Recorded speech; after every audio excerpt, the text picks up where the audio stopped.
लिहितो तू कमी लिहू. बोला. रश्मी शुक्ला यांना जवळपास 2 वर्ष एक्सटेन्शन मिळणार अशा पद्धतीची आपण माहिती घेतली आहे. सरकार 2 वर्षाचं एक्सटेन्शन देत आहे.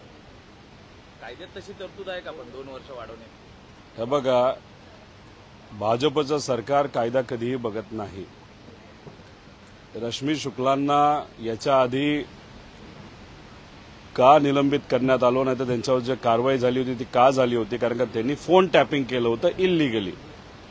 आता लोकसभेचं इलेक्शन आहे आणि विधानसभेचं इलेक्शन आहे, त्यामुळे भाजपची एक वेगळी तिथं एक आर्मी असते, नाहीतर सेना असते, त्याच्यामध्ये रश्मी शुक्ला असतील आणि फोन टॅपिंगचा फायदा त्यांना लोकसभेला विधानसभेला व्हावा म्हणून कदाचित त्यांना एक्सटेन्शन तिथं दिलं असावं.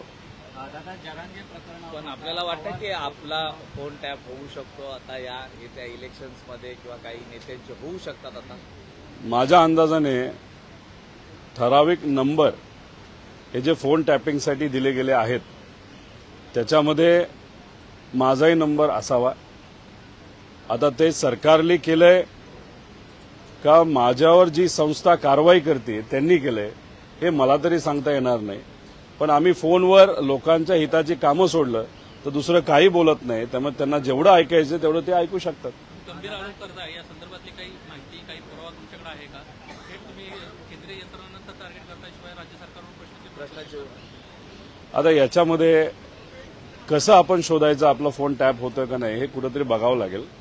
पण आम्हाला जो काही अंदाज येतो, कारण शेवटी अधिकारी हे लोकांसाठी काम करणारे अधिकारी असतात. जेव्हा आपल्यावर अन्याय होतोय, एखाद्या व्यक्तीवर मुद्दामून राजकीय द्वेषातून अन्याय होतोय असं जेव्हा काही अधिकाऱ्यांना कळतं तेव्हा एखादी गोष्ट आपल्यापर्यंत उडत उडत ही येते की फोन टॅप होतोय का नाही, त्याचाच हा भाग असावा. माझ्याकडे काही कॉन्क्रीट इन्फॉर्मेशन आहे असं नाही, पण होत असेल तर होऊ द्या एवढंच इथं सांगतो.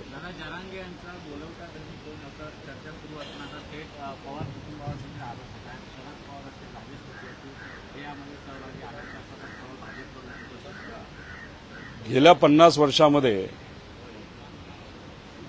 भाजपच्या बाबतीत बोलायचं झालं तर पवार साहेबांच्या विरोधात बोलल्याशिवाय भाजपचं कधीही राजकीय दृष्टिकोनातून भलं झालेलं नाही. आणि त्याच दृष्टिकोनातून आत्ता एक वेगळ्या प्रकारचं वातावरण करावं म्हणून हे भाजपचे नेते त्या बाबतीत बोलत असावे. पण एकच इथं सांगतो, कोणाचा करेक्ट कार्यक्रम होईल हे मी इथं सांगणार नाही. पण सामान्य लोक लोकशाहीच्या माध्यमातून येणाऱ्या इलेक्शनमध्ये या जातीवादी धर्मवादी सरकारचा भाजप आणि त्यांच्या मित्रपक्षाचा करेक्ट कार्यक्रम 100% करतील असं आम्हा सगळ्यांना वाटतं.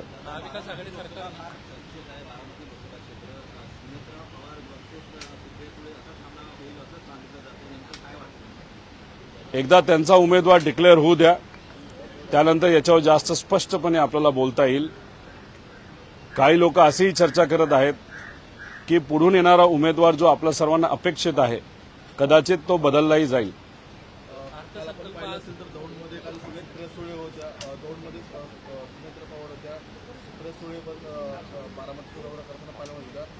शरद पवार 6 विधानसभा मतदारसंघांचा आढावा घेणार आहे. पवार कुटुंबियांमध्ये लोकसभा निवडणुकीमध्ये वाद निर्माण झाला. भाजपला जे पाहिजे होतं भाजपने केलेलं आहे. अजितदादांचा वापर हा भाजपने केलेला आहे. गेल्या अनेक वर्षांमध्ये आपण जर बघितलं तर पवार साहेब असतील आणि पवार कुटुंबीय यांनीच पुरोगामी विचार या महाराष्ट्रामध्ये टिकावा यासाठी संघर्ष केला आणि त्याच्यामुळेच भाजपला अनेक वेळा अडचणीत यावं लागलं. आणि मग आता पवार विरुद्ध पवार केल्यामुळे भाजपला जास्त फायदा होतोय. त्यामुळे लोकसभा बारामती लोकसभेच्या बाबतीत बोलायचं झालं तरी जो कुठला निकाल लागेल त्याच्यामध्ये भाजपला जे पाहिजे ते ऑलरेडी झालेलं आहे. पवार विरुद्ध पवार हे झालेलं आहे. पण शेवटी त्यांनी कितीही प्रयत्न चाणक्यशाहीचा केला तरी सामान्य लोक नक्कीच निकाल हा पुरोगामी विचाराच्या आणि आदरणीय पवार साहेबांच्या बाजूने देतील असा विश्वास आम्हाला वाटतो. सुनेत्रा पवार यांनी निवडणूक लढावी की नाही, तुमचं काय मत आहे त्यांच्याबाबत? याच्यावर मी काय बोलणार. दादा त्या बाबतीतला निर्णय घेतील. त्यांचा एक वेगळा पक्ष आहे, चोरलेला का असेना पण त्यांचा आता वेगळा पक्ष आहे. त्यामुळे ते तिथं जी भूमिका घेतील त्याच्यावरच त्यांचा पक्ष तिथं चालणार आहे. त्यामुळे बारामतीत उमेदवार ते देतील, तोच उमेदवार त्यांच्याकडनं फायनल असेल. आणि मग आमच्याकडनं तुमचं वैयक्तिक मत काय कुटुंबीय म्हणून की त्यांनी निवडणुकीच्या रिंगणात उतरावं की नाही? नाही, कुटुंबीय म्हणून तुम्हाला आम्हाला विचारलं तर पवार विरुद्ध पवार हे होऊ नये. संयुक्त ताकद ही नेहमीच मोठी असते.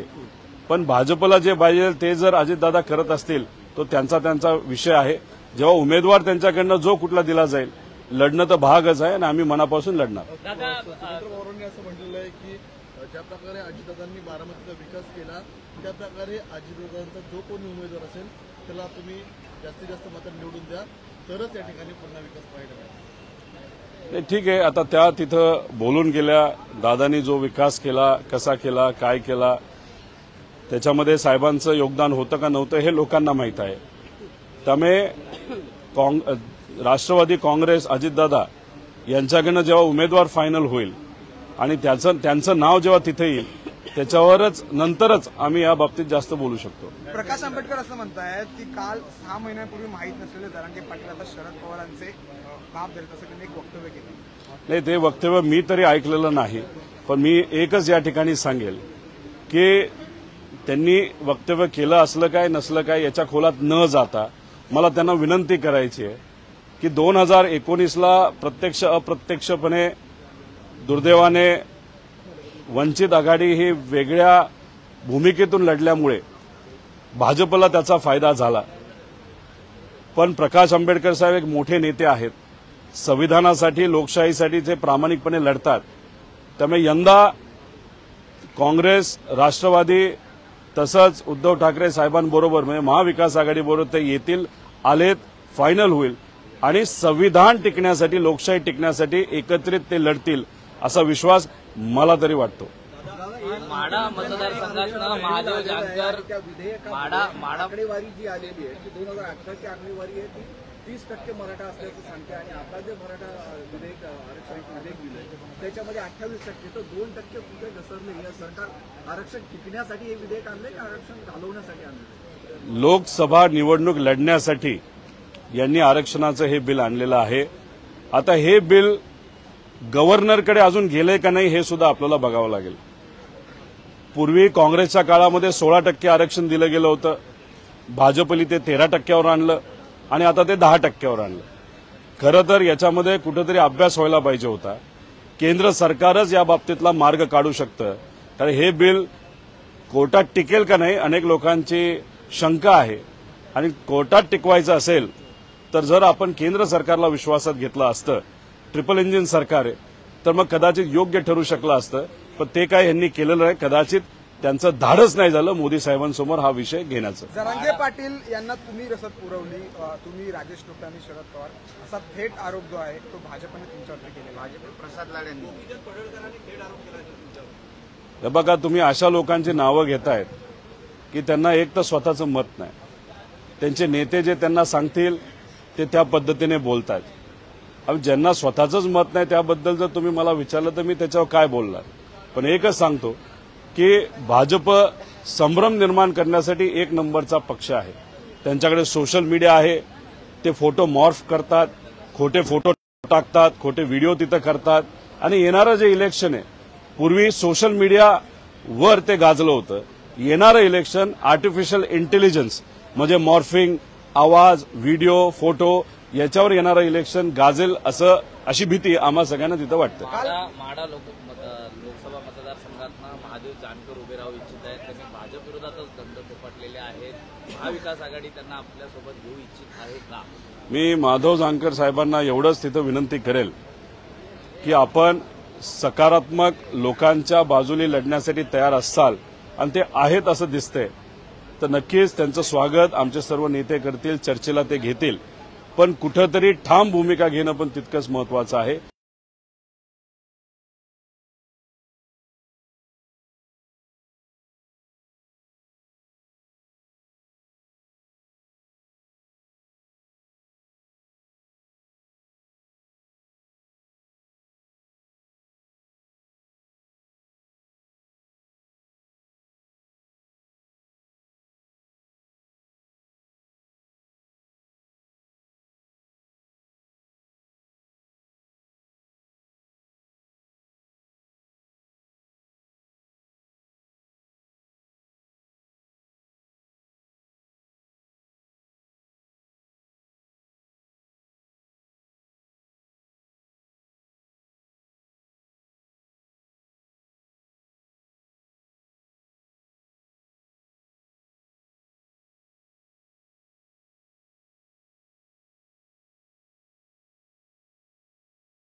आणि ती सुद्धा लवकरात लवकर घेणं महत्वाचं आहे. आणि अशी भूमिका घेत आदरणीय पवार साहेब असतील, उद्धव ठाकरे साहेब असतील आणि काँग्रेसचे नेते असतील यांच्यापर्यंत जे वेळेवर पोहोचले तर योग्य असा न्याय तिथं मिळू शकतो असं मला तरी वाटतं. मुख्यमंत्र्यांनी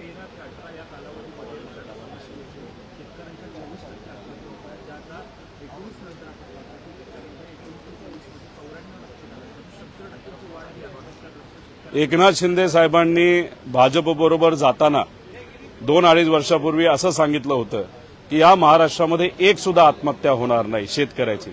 पण आत्ताची परिस्थिती बघितली तर सगळ्यात जास्त आत्महत्या प्रतिदिवस जर कोणाच्या काळामध्ये झाल्या असतील तर त्या भाजप, एकनाथ शिंदे साहेब आणि आता अजितदादा यांच्या काळामध्ये झालेल्या आहेत. त्यामुळे दाखवायचे दात आणि खायचे दात या लोकांचे वेगळे आहेत. यांचं काय झालंय की ह्यांचा सगळा फोकस, सगळी ताकद ही पक्ष आणि कुटुंब फोडण्यामध्ये गेलेली आहे. त्यामुळे सरकारच्या माध्यमातून लोकांच्या हिताचे निर्णय घेण्यासाठी या लोकांकडे वेळ नाही हे कुठेतरी आत्ताच जाणवतंय. आता मुंबई अहमदाबाद महामार्गावरच्या ट्रॅफिक कोंडीमध्ये 3 दिवसाच्या बाळाचा मृत्यू झाल्याची माहिती समोर येते. विशेषतः 2 जुळी बाळांना घेऊन चाललेले होते. रुग्णवाहिका वाहतूक कोंडीत अडकली. कुठेतरी प्रशासनातील निसर्गाचा फटका, एका बाळाचा जीव गेलेला आहे, एक अत्यवस्था आहे. ह्यात मी राजकीय कुठेही काय बोलणार नाही. खरं तर ट्रॅफिकच्या बाबतीत खऱ्या अर्थाने लक्ष देण्याची जरूरत आहे. योग्य असं नियोजन करण्याची जरूरत आहे. जे रोड अनेक वर्ष होत नाहीत ते लवकरात लवकर कसे होतील यासाठी सुद्धा प्रयत्न केला पाहिजे. त्याच्याचबरोबर बजेट मांडत असताना मोठा निधी हा रोड पूर्ण करण्यासाठी देण्याची जरूरत आहे आणि ते आज देतील अशी अपेक्षा आपण सर्वजण करूया. आणि रोड जे चालू आहेत ते कंप्लीट होणं महत्वाचं आहे आणि मगच अशा अडचणी सुटतील. पण दुर्दैव आहे एका बाळाचा मृत्यू त्या ट्रॅफिक कोंडीमुळे झाला. महाविकास आघाडीतील जुने मंत्री असलेले बसवराज पाटील आज भाजपमध्ये प्रवेश करत आहेत. सातत्याने काँग्रेसमध्ये गळती लागलेली आहे. दुसरीकडे विजय वडेट्टीवार म्हणतात ज्यांना जायचं त्यांना जाऊ द्या. अशामुळे कुठेतरी महाविकास आघाडी आणखी कमकुवत होणार नाही का? नेते गेले म्हणून महाविकास आघाडी कमकुवत होईल असं वाटत नाही. जेवढे नेते भाजप घेईल तेवढे भाजपचे नेते नाराज होणार आहेत आणि त्याच्याचबरोबर लोक सुद्धा भाजपच्या विरोधात मोठ्या संख्येने तिथं जातील. कारण का लोकांना हे पटत नाही की सत्तेत जाण्यासाठी मोठे मोठे नेते हे भाजपकडे जात आहेत. त्यामुळे लोकही विरोधात जातील आणि भाजपचे सुद्धा नेते जे पदासाठी, मंत्रिपदासाठी आज धरून आहेत ते सुद्धा मोठ्या प्रमाणात नाराज होताना आपल्या सर्वांना बघायला मिळतं.